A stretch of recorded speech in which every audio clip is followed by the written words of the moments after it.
When you are planning a big move, you want someone to break down the steps and its cost for you in a way that doesn't have you digging for that information in their personal travel diary.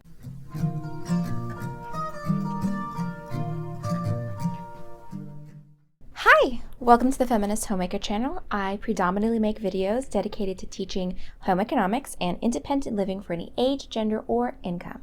Today's video is going to be a little bit different in that rather than a lesson, it's a guideline of tips and tricks based on my own experience of moving around 1,700 miles across country, tip to horn. It is intended to fill in the gaps of information online that I found lacking in my own search during this process, as well as to consolidate information that can be found online, but that are scattered in pockets throughout the internet that can be hard to find if you don't already know what to look for. If you are considering moving and are only looking to get a quick idea of what this process looks like and an overview of its costs, rather than a thorough guide, you can skip ahead using the chapter guide in this video. Otherwise, let's get started on what this toe-to-horn East Coast move entails. Alright, so on September 26th, our landlord gave us 4 days to October 1st to decide if we wanted to sign on to a $200 increase on a month-to-month lease. So obviously we need to move. We signed on to it because otherwise, what are we gonna do? So basically what we are going to do right now is we're gonna be packing, we're gonna be downsizing, we're gonna be looking for a new place. I have been wanting to move to New England, and Miami has been getting more and more unlivable, or I guess less and less livable. We got boxes in our Buy Nothing group from our neighbors, and now I've just been busy and frozen. There's a lot to do. Anyway, so that's the craziness. All right. During the many months of moving prep, I had been vlogging anything I deemed a significant step in this process. Originally, I intended to break these video clips up and group them into clusters regarding each step. So for example, I would put all the stuff regarding boxes together, everything about obtaining a moving vehicle, etc. Previous attempts to split up my recordings in such a manner felt discordant in a way that would make this video counterproductive to a learning experience. So first, I'm going to walk you through the moving process for me chronologically, sort of like a story vlog. Afterwards, I'm going to break down the moving process into simple, actionable steps with tips from what I've learned. So let's get into this journey. So here is the stack of boxes. This one's actually too big to compress because it's actually bigger compressed, and I have one box assembled inside of there because I was testing the sizes. Here is wrapping paper for glass items and to cushion. Yeah, I'm going to first assemble the boxes that we have and see what size differences we have. So I have run into a bit of a circular problem. So I've started packing, as you can see, taking my pace at it, but I've run out of space as I start to pack the boxes. So I shrunk this to put this out here. But what I think I'm going to do is put this stuff into this area over here where I used to have my cart. I cleared that off, and so I can just start stacking up the boxes here. So the cyclical problem is that obviously in order to keep packing, I need the space, which means in this very small apartment, I need to start selling stuff, but I kind of need those stuff until I'm ready to move. So it's just kind of like we're gonna have to find a very creative solution for what to do with our day-to-day lives. Obviously, I need to bring things in here, but take down those stuff on the wall so that I can have more space to stack. And then I'm going to list my table to sell it so I can get more area out there. So obviously it's a mess right now, but we can sit here and use the coffee table to be eating and working on. And then we have all these tables over here, 2 of them, so we can use that. And maybe when the weather is nicer, we can also sit outside or bring those in if we, have people over or whatever. But the idea is basically that I am going to empty out my shelves and then sell these shelving units, and then sort of tape off the area of the pod or pod equivalent that we're going to use so that we can put everything in this space. So for example, if it's like 8 feet high, 7 foot wide, then I will put tape down on the floor and we can fill in the boxes within that space, and that way we know exactly what we need to get rid of. Because we don't have time to be playing around, oh my god, open up the boxes, what are we getting rid of? I need to have everything configured already so that we can just have family over and then they can help us load it and get it in. So we need to know exactly what we're doing when we go forward. So that is the plan. Let's see how this goes in the next stage. Okay, so I wanted to talk about a quick little tip that I'm doing when making the boxes. So I am using reused boxes, recycled boxes. So I asked in my Buy Nothing group if anyone had boxes, and someone just moved and they had these in their garage. So what I'm doing is I am making what was the top the bottom. So this side over here was the bottom, and then over here, as you can see, it was the top for it. So my reasoning is that these boxes were filled with stuff and transported, and so they had been supporting the weight of stuff inside of them already. And so the weakest part structurally is going to be what was the bottom, because that was bearing the weight. So I'm going to flip it over and make that the top, so it's not going to be supporting the weight of all the contents inside. Does that make sense? Okay. So the other tip is that the way I construct the boxes is I'm first going to tape across to hold the flaps shut together so that they're, let me put this in the light, they're meeting, and also so that they line up flat on the edges. And that's so when I tape across, I'm gonna keep this nice and tight, and this part is going to push in here and line up perfectly. So nothing's gonna be sticking out, nothing's gonna be under. It's all going to be much more structurally sound and tight. That is a big tip. I'll show you what that looks like in a second. Okay, do you see how tight and crisp that is? That is going to help so much with the packing. And then another point is that I bring this down all the way to the midpoint of the box in height. And I'll tell you why later, but this is important.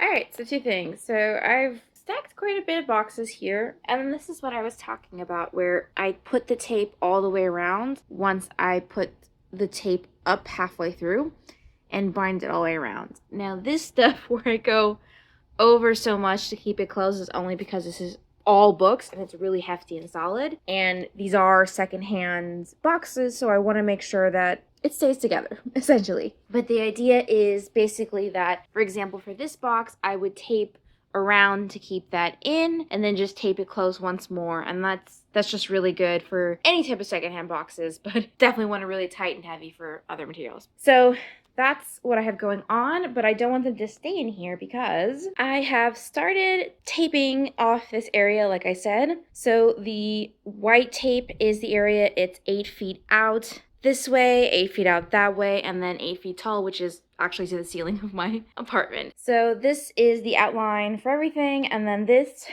colorful tape over here, that is my entertainment center stuff. I'm gonna mark the line for the mattress and our bed frame, and then that bench over there. Pretty sure that's all we're gonna keep. And so I'm gonna measure out that space over here, and then once we have that down, all I have to do is stack the boxes in here in the space, and as long as it fits, I know that I'm good to go. So I think what I'm gonna do today is move the rest of this furniture here away from out of this box area and start putting the boxes in here to be stacked up and solidified.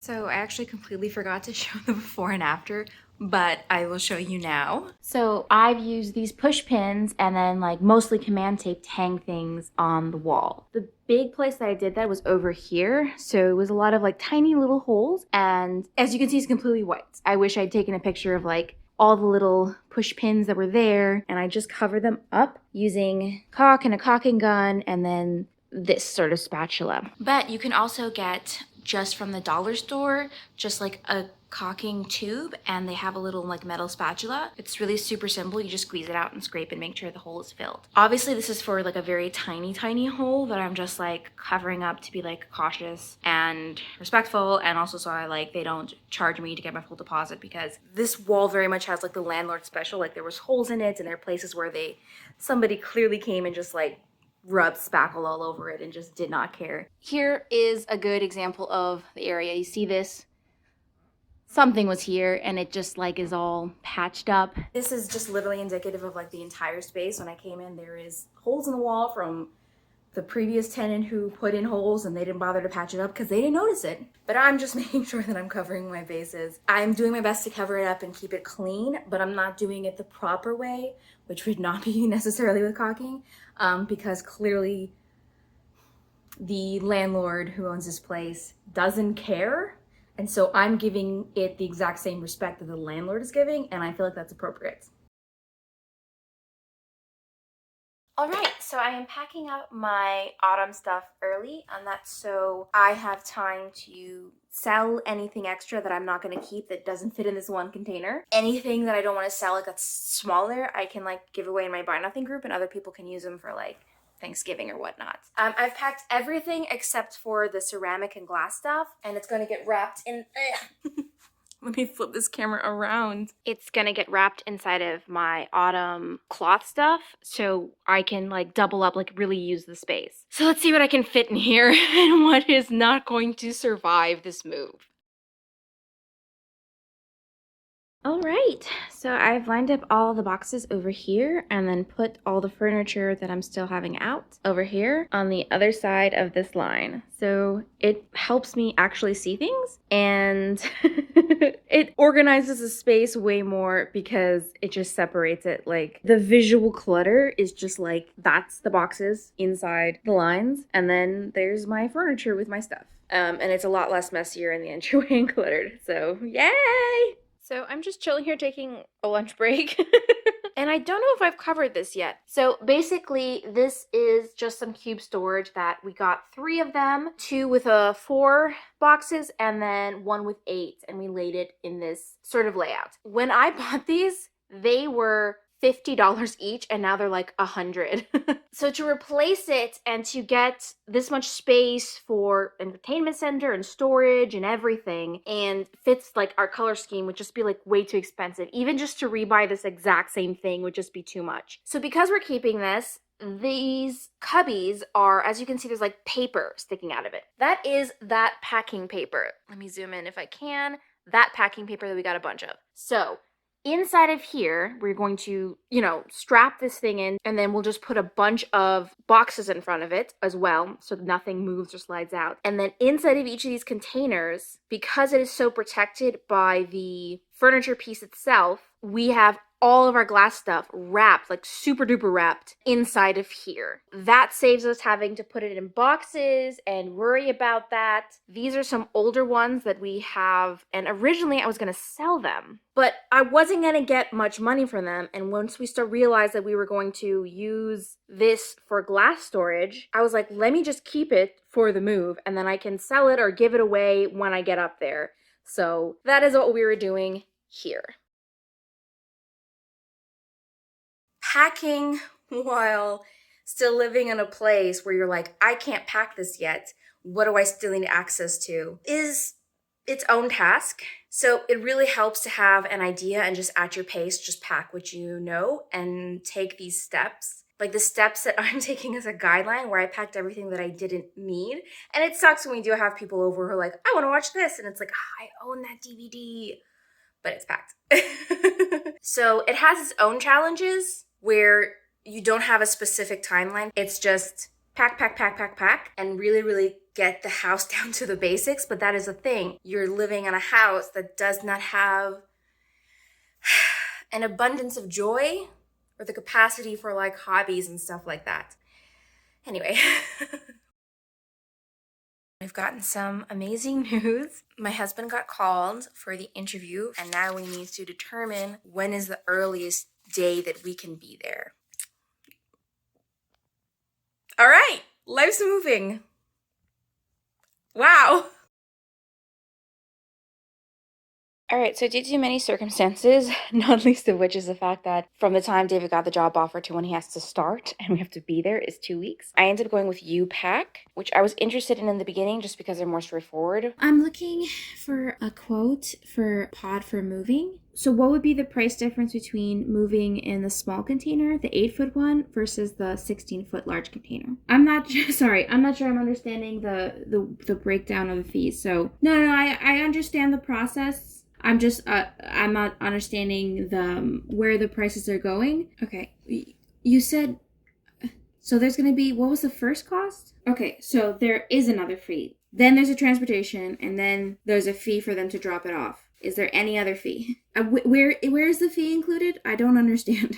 No. I understand the coverage. I'm talking about no. So the blue measurements here are the new measurements. However, that is the wrong measurements, and I'll show you in a bit. But when you get the paper, on the site, it shows you it's like 6 feet by 3, and then 7 feet this way, and then 8 by 4 inches up. But that's the outside of the case. That's just so you know to fit it inside of like your parking spot or your driveway or whatever. This is the actual measurement. I'm not going to lift everything up, but the whole point is I'm glad I got the second cube because I'm not going to be able to fit all my stuff inside of it. So as you can see, it was going to be just tight and I was still worried about how I was going to like fit stuff inside of it. I was thinking about what I needed to leave behind in order to fit it inside. I have these containers and you can't super duper stack on top of them like boxes, you know? But I measured out, this is the size of the entertainment center. And then there's our mattress sideways, which actually you want in the back. And so I'll show you the measurements. So this is the website,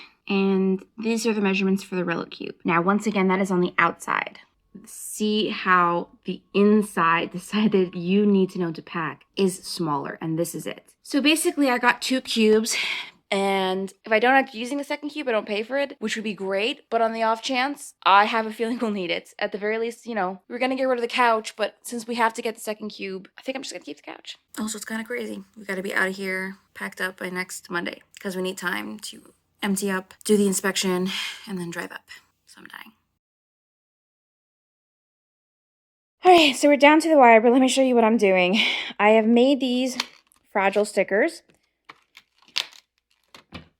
to go on boxes that have glass. I don't have a lot, but what I'm doing is I'm putting these red duct tape all around for the things that are like sensitive. For ones that are really, really fragile, I have like glass pans over here, and then I have frames over there. The red tape is gonna go all the way around, and then there's gonna be a sticker on each side that says fragile, because if we get a second floor place, we're gonna have to have movers, and they don't like you hovering. They just want you to label your and get out of the way. So that's what I've done. And also, I did end up making marks on the floor. So this is one Relo Cube up to that line and up to there. And then that's the second one. So as long as things can fit in there, we're good. I know it doesn't look it, but we're doing pretty good. We got a TV box, and I will tell you how I packed that when I go to unpack it. We're almost done to the fill line, and the one thing I did want to show you, which is why I'm recording, if I can find it. Yes. I got a heavy-duty mattress bag, and then we are getting some rubber bands, and we have a spare comforter that we're going to put on this, 2 spare comforters, and then we're going to get a couple extra moving blankets to go over just the wood furniture. That's it. All right, hi. So I had to stop recording because things got so crazy. My brother, who has some knowledge of mechanical engineering, came to help us load it up. A whole bunch of stuff happened, and I just lost the capacity to think or record or anything. We cleaned up our place. We got back braces for everyone and gloves for everyone. So we got gloves that were for people who were doing like weightlifting. So they were fingerless, so they had dexterity, but they supported your wrists and they allowed you to get better grip. We had decided to rent 2 dollies, and that went really well. So what we did is with the 2 crates is we did one with like all the boxes, and then when we fill a row, the back row all the way to the top, we did an X with the E ratchet straps. So they use an E-system where it clicks into place and then we ratchet strap it. And then we packed everything else in, and then we did another X with the ratchet straps in the front once everything was loaded there. And then the other one we did furniture. So the couch standing up in the corner, and then the mattress, our cube storage in front of it, and then ratchet strap, and we did straight across, 1 and then 2. And my brother did some quick calculations for what were the optimal places for an equitable distribution of tension. Then we loaded that in front and then did some more cross ratchet straps. After that, it was more smaller furniture and then smaller stuff that had to just kind of be thrown in. So one of the things he said was that you want to pack for something called shear, which is basically you don't want anything that has fragile stuff touching the roof or against the wall. Because what's going to happen is when it moves just a little bit, it's going to keep bumping it. And even though our fragile stuff was like padded, it's you don't want it touching the walls or the front or any of the surfaces, because if things slightly shift, it's going to be affected. Oh, I don't remember if I talked about this or not, but I rolled up the rugs and I got a roll of that plastic, like heavy duty plastic wrap. So for regular ones, we sold, wrapped it in the middle and then one on each end. And then for the extra large one and the hefty one, we did 4 points. So 2 in like the middle and then 2 on the edges. And then another thing is that we finished our open first box, and I will show you that, what's inside of it, when we get to our new place and I open it up. All right, that's it. Bye. All right. Hi. Anyway, so we had an apartment secured, and then they said, oh, they just needed to do some, like, you know, basic maintenance for something, and basically a pipe burst and there was an insane amount of water damage, and now it's unavailable indefinitely. I think I might have already explained that. Anyway, but basically tomorrow I need to call UPAC while they're in transit and let them know whether or not the stuff needs to go into storage for a month or the updated address. So we need a place ASAP. But either way, I called them in a hurry and they were like, yeah, if you need to store it for whatever reason because it fell through, it's going to be $150 a month per cube, which is pretty fair. Honestly, that's really fair. But yeah, so I'm really glad I went with him. We will see how this process goes on the other end of things, because right now we're in the middle. So there's a lot that's just up in the air right now. But as much as I am stressed about this entire process and how hard it has been, UPEC hasn't been the one thing that has not been difficult at all. They've been very straightforward. They've been very helpful. Oh my God, I cannot stress that enough.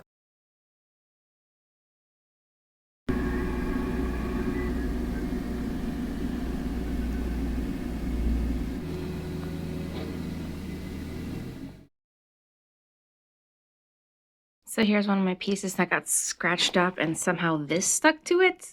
These bars came off. All these plastic lids cracked in the corners. This frame got completely undone and the print got loose. And then this got scratched up here. And then over here, this corner completely loose. So we wanted to get all the small, lighter stuff up. So only the heavy stuff was left for the movers, because it's, you know, $125 an hour, and that's honestly cheap for movers. I might do a recording like just to see how it looks like, but that'll be just the boxes packed and just how my E-system ratchet straps went on and stuff like that. But yeah, and I'll go over how the other stuff was packed and what I've learned from this. But yeah. All swept and cleaned out. This is the mattress bag that I got at Home Depot. And then I folded it up and taped all the flaps down completely. See this corner? So there's nowhere for it to snag or rip open. So it was like completely sealed. It's clean. It's fresh. I'm so happy about that. So, you know, well worth it if you're taking your mattress.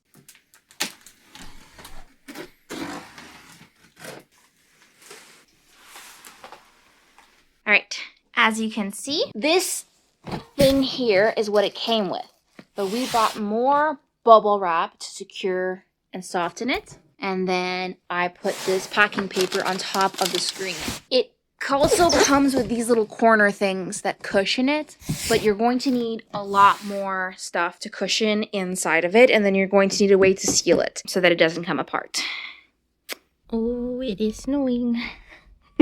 Here's the locks that I got. I got these two really just heavy duty Brinks locks. They were expensive, but I wanted to make sure I protected my stuff. These went on the first door that opened. And then these I already had, and they went on the second door that opened. They're still good, but not as good as this. You just want to make sure that you're spending thousands of dollars to ship your stuff. It's a lot of your things. Just spend the money to get a really good lock and protect it. And then I kept all the locks, keys on my keychain to make sure that I had it. And then I had copies on a different keychain in another place just to make sure that I had the keys to my lock at all times. I didn't lose them. These ones did not have a spare. So I kept those on my general keychain. Now that it's done, I can just take them off. That's what I did. Gone.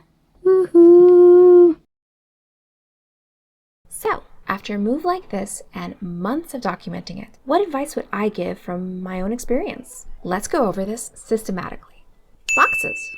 Get large boxes for large and light items, such as a box for all your wicker baskets, and get small boxes for everything else. This will make it so much easier to both load and unload your crates. If you don't have a vibrant Buy Nothing community and you are trying to avoid buying boxes, go to your local grocery store and ask if they crush or return their boxes. If the former, ask if you can come when their crew is done unpacking the shipment and pick up some boxes. And if so, what day and time would you need to be there? My family used to do this growing up, but please note that this might not be possible everywhere nowadays. Finally, when it comes to packing tape, buy one dispenser per packer and buy your rolls of tape in bulk. Downsizing, to sell or not to sell. So, when it comes to downsizing for a move, the most important rule to keep in mind when deciding what stays or what goes is this. Does it cost more to replace than it does to transport? Getting the second crate for my furniture cost an extra $800 and then another $250 for movers to bring to my third floor walk-up. For a queen mattress and a large sofa bed, that was well worth it to me. Because I needed the second relic cube, I ended up taking more furniture and more stuff in general than I originally intended. But my rule for deciding what would stay or go was that I would only keep expensive or collapsible items. But if you have any heirloom furniture, anything handed down or with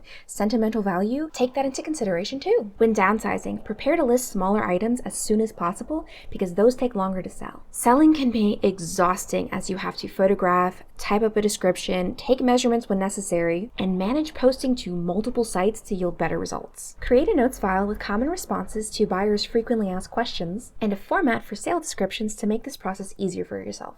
If you have a home, during seasons when the weather allows, try to separate a few weekends for garage or yard sales. Choosing a moving crate. Like movie Gandalf in the Mines of Moria, I would not choose pods unless I had no other choice. As this company really tries to hide the cost of their service, it's really hard to compare if and what circumstances make them a better deal or better suited for a move. Whether it's true or not, Pod stresses that they cannot guarantee either a cost or true range of costs unless you book with them right then. The representative I spoke with, I'm sure following call center script, vehemently told me they could not even give me an estimate range for booking with them February 3rd versus January 27th, unless they ran all my information from the beginning in the system again, because it varies so much and is so complicated. A company trying to obscure their service rates or pressure their customer into booking with them immediately because they can't guarantee it after today is not one I feel I can trust. UPack, on the other hand, offers a free estimate on their website, which does not require you to give any information to receive. And booking with them was quick, easy, and straightforward. Most importantly, my experience with their customer service was just absolutely amazing. For example, due to an unnecessary, infuriating complication with a condo association where we lived, just before noon on the day of our move, we had all our plans disrupted. But the workers at UPack went above and beyond to help us with a solution, and despite everything, we were still able to have our crate loaded and picked up the next morning. For cost, easy booking, and amazing customer service every step of the way, I would recommend UPack to everyone, and it's what I would use if I needed it again. Packing your crate. Know the dimensions of your moving container and create an outline in advance for how your possessions will be packed into it, keeping fragile items away from the walls and ceiling. Wrap all your furniture with blankets and make sure they are weighted down and can't move or bounce around. Never have anything free floating, no matter how small or light, or you might open your crate to find the item is damaged and or has damaged something else. Lastly, for your crate, you'll need to buy 2 ratchet straps for each row of items packed. Plan accordingly. Getting your deposit back. I have always left every place in better condition than I found it. You should be documenting every damage and flaw of the apartment when you move in, and you should be making service requests for any noticeable issue. However, to avoid potentially having to fight to prove what was pre-existing wear and tear, if you have the time and capacity, just grab a bit of spackle and caulking and do touch-ups. Make sure you're including time in your plans to clean your place once it's emptied of your stuff. Do the same for your moving rental. Then, document the state of the place after you've cleaned them. Cost of move. My itemized cost of the move is as follows. 2 relic cubes at $2,903, 10 E-track ratchet straps, $99.90, 2 heavy-duty padlocks, $19.97, TV box, $33.98, mattress bag, $16.98, cellophane wrap for the rugs, $11.98, red duct tape, $3.94, fragile stickers, $2.50, 2-pack back brace, $24.26, 2 pairs of weightlifting gloves, $19.98, packing tape and dispensers, $23.90, movers, $250. That brings my total to $3,410.59. Moving cross-country used up our entire net income savings from 2022. So, to summarize, start planning the moment you get an inclination you might be moving. If your cross-state move is not an immediate necessity, but a dream to fulfill, start saving and planning a year out to ensure a comfortable, low-stress move. I hope this video was helpful and informative. If you have any questions, you can leave it in the comments. I try and put out new videos every new and full moon, and I hope you'll be here next time. Bye!